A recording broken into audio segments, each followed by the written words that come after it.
Hey y'all, welcome to the Honesty Circle, the safe space to discuss growing in adulthood, mental health, faith, and all the things in between. It's your host, Sierra Elise, and I hope you're taking care of not only your mental and spiritual, but your emotional and physical health so you can be your best self this week.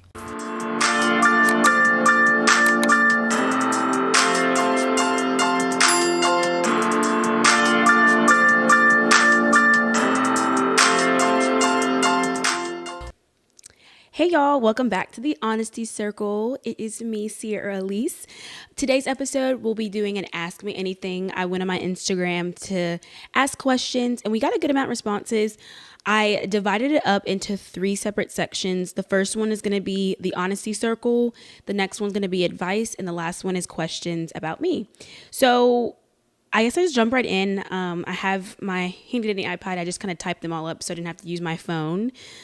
So the first one in the Honesty Circle section is, what's your long-term vision for the Honesty Circle? That's a good question. These are all really good questions. So thanks for everyone for asking. Number one, my long-term vision for the Honesty Circle is to grow outside the podcast. It's for it to become an actual community of people looking for like-minded people who are struggling with similar things while navigating adulthood, people who, are driven by their faith and want to have conversations about that. Yeah, I would say that's my long-term goal. I don't have a specific, this is the end or this is the highest moment, but just to build a community. And I mean, we're doing a great job now. Just continue to grow the community. That's my true long-term goal. And one day maybe hosting a retreat. I would say that's my one staple goal that I want in the end, is to host a retreat in which, where we are, I imagine it in really nice kind of beachy vibe, doing something where we wake up, have a little Bible study, devotional, breakfast, some journaling sessions, some small group breakouts. That's kind of the vision I have for it. So yeah, I'm not sure how soon that will come, but that's kind of I would say the one long-term staple that I have outside of just growth in the community. Second one is, what's the hardest thing about running the Honesty Circle? I would say the hardest thing for me right now is to juggle the timing aspect. I feel since it's not my full-time job, I have to navigate coming home, really being tired, but still making sure I'm recording, making sure I have edited the videos and the sounds, making sure I have it uploaded. I think just making sure I'm on top of everything, because it's not my full-time job. And so my full-time job is very busy. I work weekends sometimes. I work outside of just typical work hours sometimes with different events that we have. This week specifically, I have 3 or 2 specific work dinners. So things like that, making sure I'm planning in advance to make sure that I'm not drowning. Because I think that's the hardest part. And also, this is also something I've never done before. I did it in the past, but now I'm doing it differently. So making sure that, I think a hard part too is balancing the unknown of it, because adding video, having guests, all these new things that I have coming for the podcast, I've never done it before, so it takes me a little bit more time to do. And so I have to be intentional with the busyness of my outside life, outside of the podcast, outside of work, that I'm actually use my time correctly. So I think that would be the hardest part for me, but we're navigating it. And I think I've put systems in place to help me not feel like that I'm drowning. I have a schedule, I have a calendar, I have it kind of planned out. Shout out to being able to schedule posting. That's helped me a lot. So being able to schedule on YouTube, being able to schedule it, to upload to all those podcast platforms, scheduling social media content. I think that's been the biggest help for the hardships of it. So like it's hard, but because I put system in place, I would say I'm managing it, hopefully. The next question is, will there be male-centered content? Now, when you say male-centered,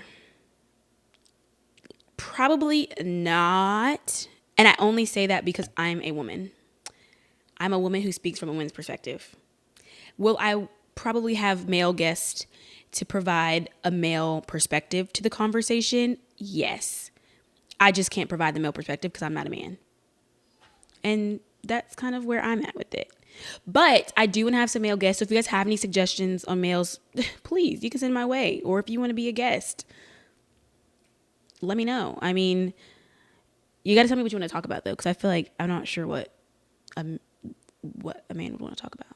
I'm just like, but no, yeah. So I'm not against it, and I definitely have ideas for men coming on the podcast to provide male perspective about different things. But I would say my content, I wouldn't say is specifically towards women, though. I just speak from my perspective because I am a woman. But I think some of the stuff that we talk about is universal that people experience.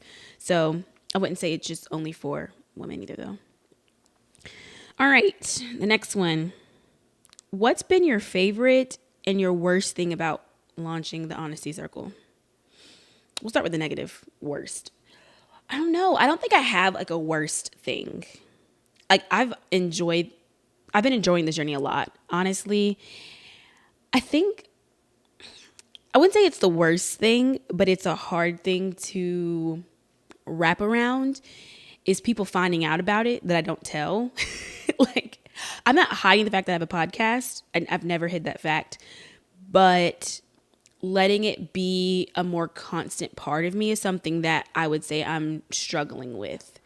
Like people at work saying like, "Oh, I saw your podcast," and I'm just like, "Oh, not that that's bad." Shout out to all my coworkers that are listening and you students that listen.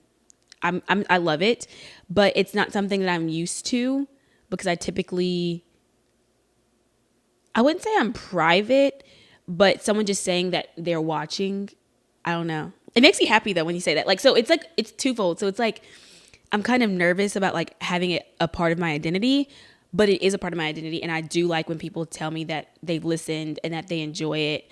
So I don't know. I think that's the hard thing though. Yeah. That would say that's the worst thing. Yeah, that's probably the worst thing. What's been your favorite? Actually, my favorite thing. My favorite thing truly is when I get nice messages about people enjoying the podcast or it's something that has touched them. I truly, it means a lot to me to hear that, number one. Number two is I like pray before every episode that every person who is listening that come across my video or come across it on any podcasting platform, I always pray that someone is touched and that someone receives something from what I'm saying. And so when I hear people saying that they receive something, it makes my heart really happy. And yeah, that's what I really like about it. That's my favorite thing. I love the nice messages that I get. And not that I do it for those nice messages, but knowing that people are enjoying it, something that I'm putting so much time and effort into, means a lot. And knowing, because sometimes I think like, oh, that wasn't a good episode, or like I'm nervous about certain episodes that come out. And so hearing someone enjoy episodes, especially when I'm nervous, I think that's kind of my favorite thing. Sorry if you can hear a dog bark in the background. It's not Zeke, but there's a dog outside. Okay, the next one, this is the last one in the Honesty Circle category.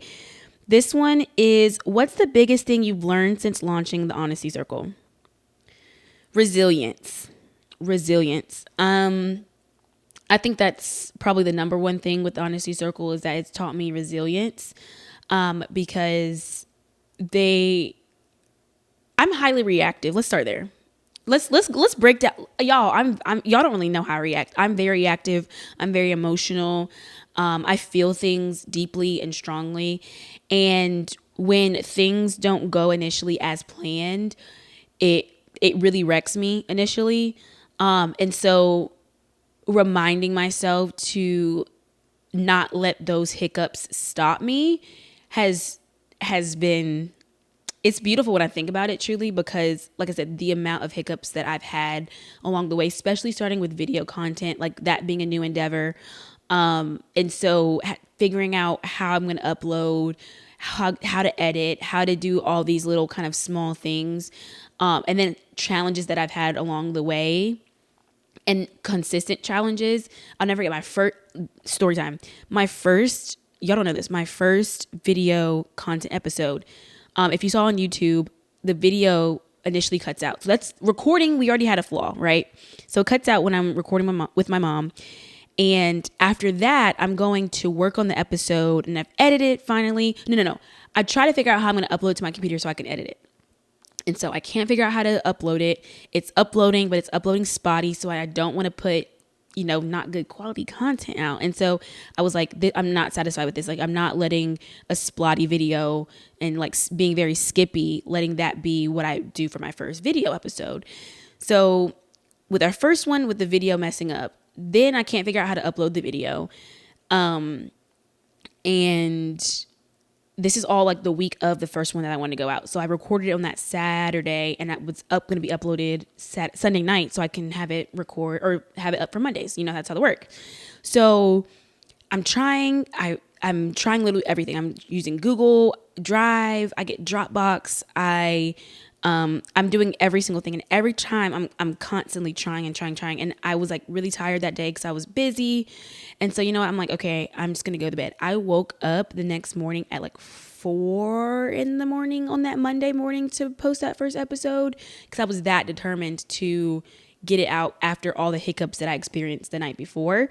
And I think that specific scenario is what I think learned a lot, where it's like, I can't let those small things stop me. And I have to make sure that if I'm going to be committed to it, I can't let the challenges come and stop me. I have to make sure that I overcome. Oh, I'm about to cry.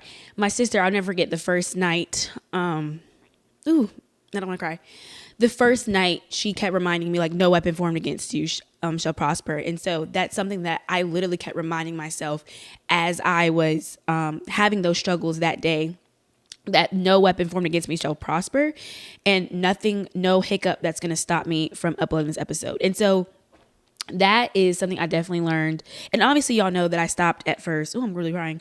Shout out to the Honest Circle. Welcome to the Honest Circle, where the cries happen. But obviously, that I stopped the first time, and even coming back and having the strength to come back and do it after I've let go for a long time and beating myself up about it, I think that also showed my resilience in that. So yeah, that's resilience was probably the biggest thing I learned since relaunching the Honesty Circle, and since ever starting it in the beginning in 2020. So that's that. Okay, so that's kind of end of that the questions that were specifically about the Honesty Circle.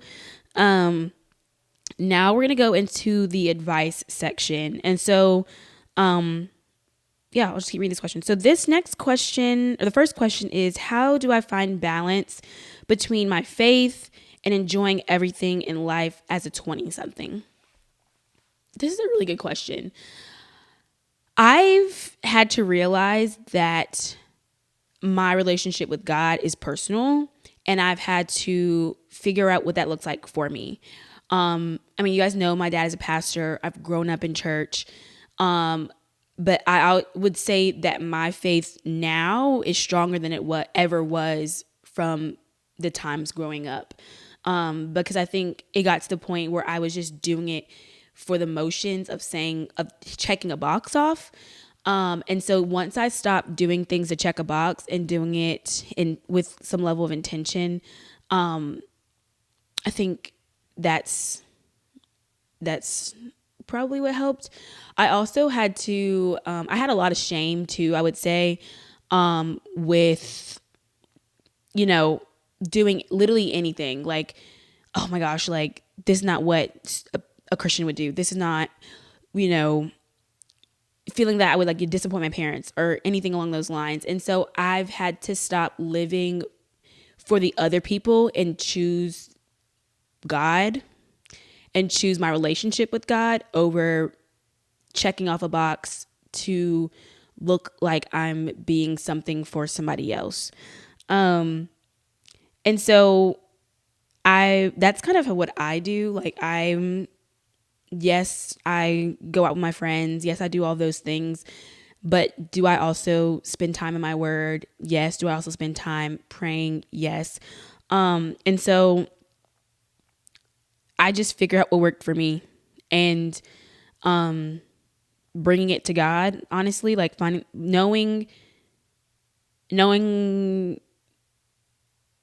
don't know, like it's hard to, I wouldn't say that it hasn't been a struggle for me. I would say it hasn't been a struggle for me. I think the biggest struggle was realizing that if I'm going to say that I'm a Christian, I don't want to just say that I am. I want to actually spend time with God on a personal level and not just check boxes off and go to church. And I think that's something that I really started because when I was with manager, we had games on Sundays, so I wasn't able to make it to church a lot of times.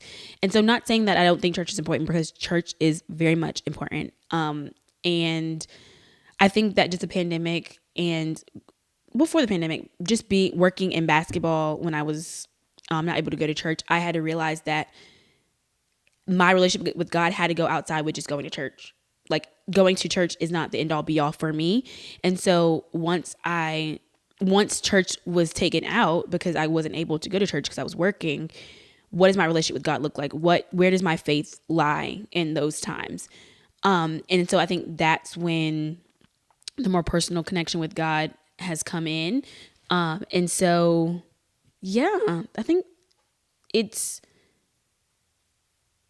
live your life and live it and trust that God got you and bring it to God too. Like if you feel that you're having problems balancing, like you want to do certain things or different things like that, like bring it to God. And as I will say too, as convictions rise, follow those though. If you're like, I think also convictions hit people differently. So if someone's convicted about not listening to secular music, okay, then that's their conviction. I don't think you're a sinner for listening to Christian music though, secular music. So bring it to God and let Him guide you. And as you become closer unto Him, your wants, your needs, and all that would likely change a little bit. And make sure as those feelings and that conviction comes up that you're just receptive to it. So that's kind of my advice for that. Okay, so number 2, what do you do when you feel in a slump or completely unmotivated? Boy, that is something I struggle with. I'm not gonna lie.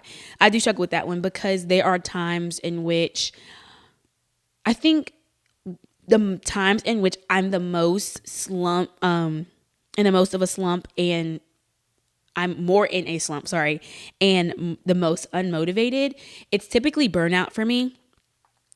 And I've had to do what I can to prevent burnout so that way I'm not unmotivated. And now there are times in which you just don't want to, but this year's also been kind of a more year of a discipline for me. And so I've decided that even if I don't want to, there are things that I have to do, and letting my discipline carry me and not just the simple, like I want to or I don't want to guide me. And so number 1, I would say kind of check in with yourself. I definitely check in with myself, because if I'm burnt out, then that means that something's got to pull back, or that I'm overextending myself and that I need to check that quick. So that's number 1. And then number 2 would don't always do things off motivation, do things off discipline. And that's something that I've been trying to remind myself of. Like in the morning, boy, it's sometimes like this morning, it was hard for me to get up, but I have to make sure I get up and walk Zeke. Like that's something that I can't do. And I've also decided that I'm not going to shortchange Zeke, because I decided to wake up late. And so making sure that he gets the proper time in the morning to go out, but then also have time to eat his food and relax and just roam around the house before I have to put him, because he is in a crate during the day. So making sure that I do my due diligence, I've let that discipline be what is. But then also too, I think it's also the what of it. So like right now, I would not say I'm in a season of I'm going to the gym every single morning like I used to. But it's also not because I'm unmotivated, but I think it's because my schedule has shifted and figuring out what works for me. So I wouldn't say I'm unmotivated. I would just say that I'm refocusing and reevaluating. And so like maybe I'd also, like I say, I always bring it to God too. Like, is what you're unmotivated about something that needs to be removed from your life? Like, are you unmotivated about, something? I don't know what would something that could be removed, but yeah. So I think it's first kind of figuring out where it's stemming from, and if it's something that you can initially control. And then, like I said, don't let your unmotivation stop you. Let your discipline drive you. And yeah, just continuing on. This is kind of a similar question. This one asks, best advice for getting into a disciplined routine. Don't make it an option. Don't make it an option. The times in which I've probably been the most disciplined, I've not made it an option. But also, what does discipline look like for you? Because what's discipline for somebody might not look like discipline for somebody else. So if discipline for you looks like getting up at 5 o'clock in the morning to work out, then let that be your discipline. I did see on TikTok actually, shout out to the TikTokers out there, but I saw something on TikTok that was really interesting, and that it talked about how the fitness culture now glorifies like getting up early to work out, and how that's not wrong.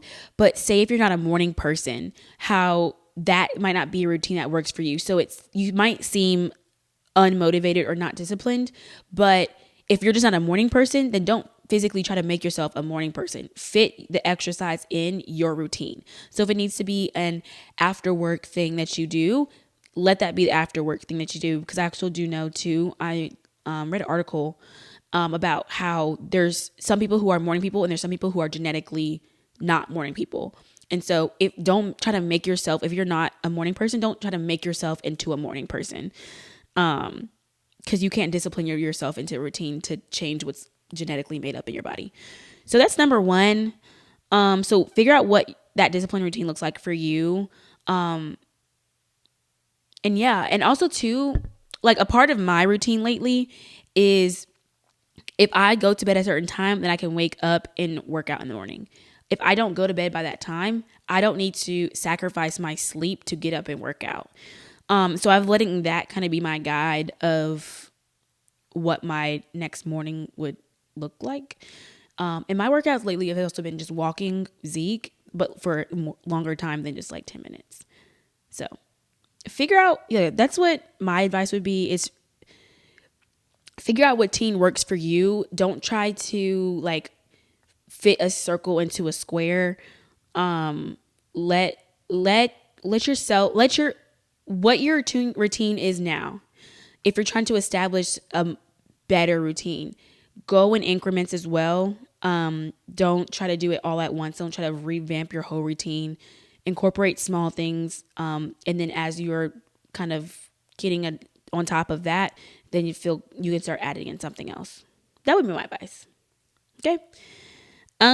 Next one. How to navigate fake / disingenuous friends. Boy, oh boy. You got to let them go. But I know that's really hard to do. And so I think sometimes it's,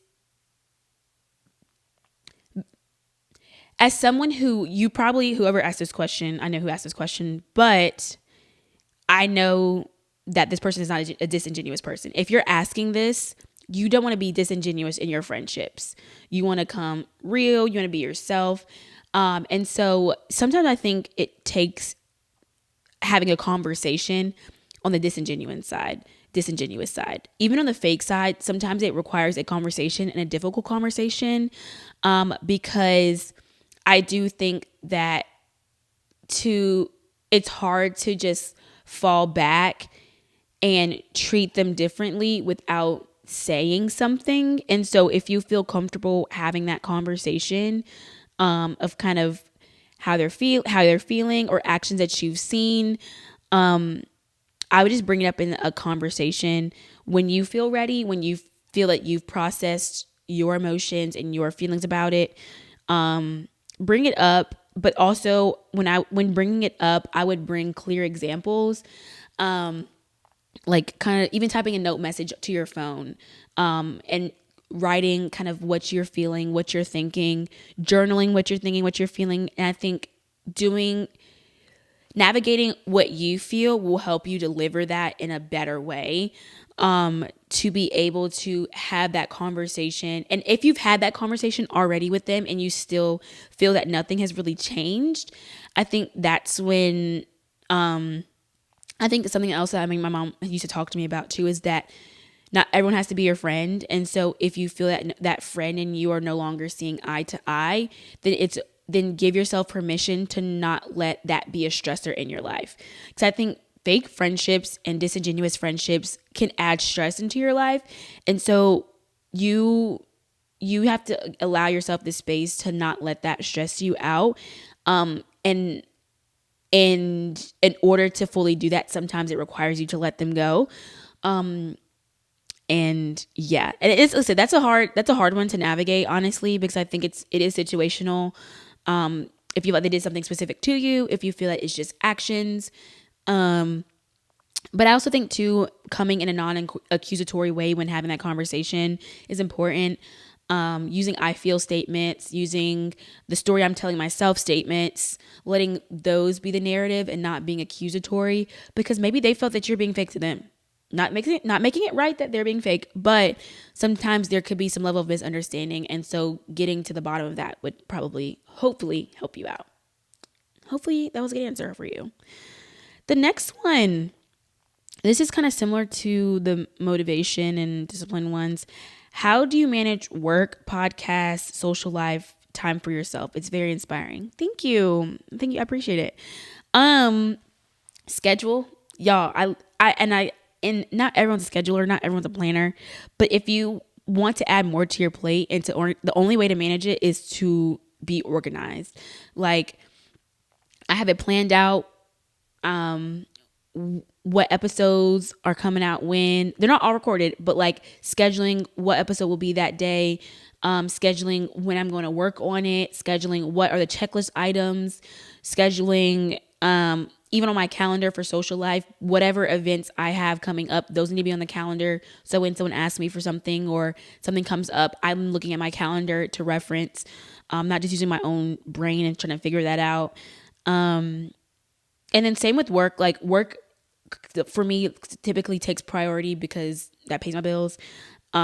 So letting that for my schedule, and then outside of that, planning things around my work. So I would probably put work. Social life for me, I would probably put second. And that's only because you're going to someone else's time. So like, if I have a friend in town, or if there's friends I don't typically see all the time, those kind of take priority for me over podcast, because podcast is, I can squeeze podcasts in around everything else. And then time for myself. So time for myself, that one has kind of probably taking a little bit of a back burner, only because podcast has been filling up my typical what used to be time for myself. But there have been nights where after work I've decided that I'm not gonna do anything podcast, or don't touch my laptop. And so setting those days for me where I'm just kicking my legs up, watching TV, cleaning, doing things that I need to do, and not doing podcast. But like I said, that typically comes from planning. So if I'm planning in advance, then I'm able to take that time, because there is nothing that needs to get done tomorrow, because I've done it already. So that would be my advice. And yeah. Okay, so that's it for the advice section. The next one is questions about the host. So just a few questions here about that people asked about myself. So the first one is, how does the Honesty Circle provide therapy for you? So I believe in actual therapy. So let's start there. So I'm not the one where it's like, this is my stand-in for therapy. So I will say that. This is not saying that. But I do think that it does provide some sense of being able to share my story, being able to talk it out. I'm a talker, and so sometimes talking through things helps me out. Like I said, I do voice record sometimes. So letting it be that. And then also I feel like I'm not holding things in, being able to show up to the mic as my most authentic self. I've let that be my driving force. Like I'm showing up as myself. And I think that alone has helped me out, provided me some form of like therapy, I would say. Because I'm not trying to be anybody else. I'm only trying to be Sierra Elise. And that's just that. So that's how I would say it's helping me. The next one, my friend Darvez said, when are we shooting one? And I only said his name because he said, when are we shooting one? He has a podcast as well. I won't say much about that, but he's a podcast as well. So Darv, let me know. We can shoot one. Just let me know. And let me know what you want to talk about. The next one is, what does a perfect day look like to you? The perfect day for me, I think it's changed from what it used to be, but still similar. So now that I have Zeke, the perfect day is waking up to Zeke and then going on a walk or to a trail or to a field. I like to go to fields with him. Like just take him off the leash, throw a ball a little bit. He's going to run around, have his fun. And then I'll come back, take a shower, make breakfast. I love cooking breakfast. That's my favorite meal. Cook a nice breakfast. And first, make sure my place is clean. If my place is not clean, then it's probably not a perfect day. But make sure my place is clean. And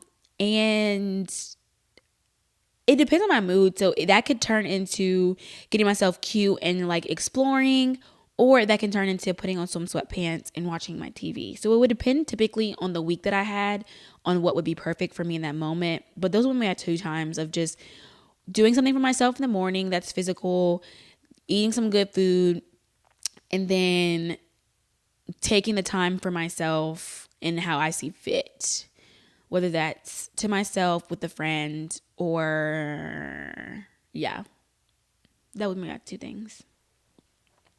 All right, the next one, 5 self-care activities. 5. Okay. Number 1 lately has been going on walks. Number 2 has bing devotional time. Number 3 would be binging whatever I'm watching in that moment. 4 would be cleaning. I've found that cleaning is really nice, especially when I put some music on, I'm vibing.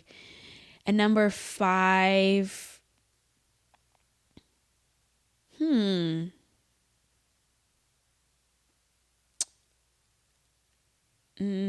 feel like I don't really have a number 5. Sleeping. I would say sleeping for me is also self-care. Yeah, I would say sleep. Sleeping is very important, and that's something that y'all can't tell me otherwise. Sleeping is important. I'm not one of those sleep when you're dead. I'm sleeping now. Okay, the last question of today is favorite scripture. Y'all really can't see it because I'm wearing a turtleneck, but I have it tatted on me. My favorite scripture is Romans 8:28, and that says, "Good things happen to those who good things happen to I can't speak. Good things happen to those who are called according to His purpose." Basically, who love God and who are called according to His purpose is what it says. So, yeah. All right, so that's it for today's episode. C's 2 cents for this week is to find a routine that works for you, and add in one thing at a time. So let's not overdo it. Let's find what works for you. Don't try to fit into a box that you're not. That's what we're doing. We're not trying to fit into something that we're not. We are being our authentic selves and showing up the best that we can every single day. Okay? That's just my 2 cents or not. You can take it or leave it, but hey, that's what it is. So thanks guys so much for listening to the Honesty Circle this week. If you like anything that you heard, please be sure to share with a friend, subscribe to us on YouTube, and follow us on Instagram at the Honesty Circle with an _ at the end to stay updated on Circle news. If you like this episode too, feel free to flood my DMs, shoot me a message, shoot me an email. I do want to kind of do an ask me anything segment, some episodes. So if you guys have any like stories or needed advice about anything, please feel free to just ask it. I'm more than happy to answer you in my DMs, but also answer you in an episode. So I'm here as a resource for you guys. So thanks again for listening, and go conquer your week. Bye, y'all.